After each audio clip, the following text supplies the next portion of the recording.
চেনা চেনা লাগছে, কে যাচ্ছে মনে হচ্ছে, দেখি তো।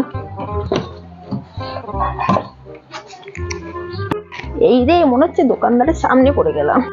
এই শোনো, এদিকে শোনো। এই রে, মনে হচ্ছে আমাকে বুঝে ফেলেছে। তুমি কি আমাকে ডাকছো?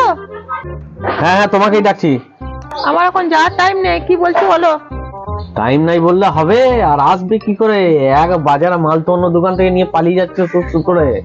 বেশ, তুমি কি বলছো তাড়াতাড়ি বলো। তো দেখি তো তোমার থলিতে কি আছে, দেখে। আরে ছেড়ে দাও ছেড়ে দাও, থলি দেখো না। দেখি দেখি দেখে। বাবা, ডিম, তেল, বিস্কুট, সার্ফ, নুন। হ্যাঁ, তুমি তো আচ্ছা নিমো খারাপ গো। হ্যাঁ, এইসব মাল তুমি আমার দোকানে এত টাকা ধার করে এই মাল নিয়ে মুখ লুকিয়ে চুপি চুপি চলে যাচ্ছ। হ্যাঁ, আমি না দেখলে তো ধরতেই পারতাম না তোমাকে। তুমি নিমক খারাপ বলো না, আমি তোমার দোকানে ধারে খাই ঠিক আছে, কিন্তু নুন কোনোদিন ধার করে খাইনি। নুন কি কোনোদিন ধার করে খেয়েছি? নুনটা আমি সব দোকানে ক্যাশেই খাই, যাতে কেউ নিমক খারাপ না বলতে পারে। ধার করে আবার বড় বড় কথা।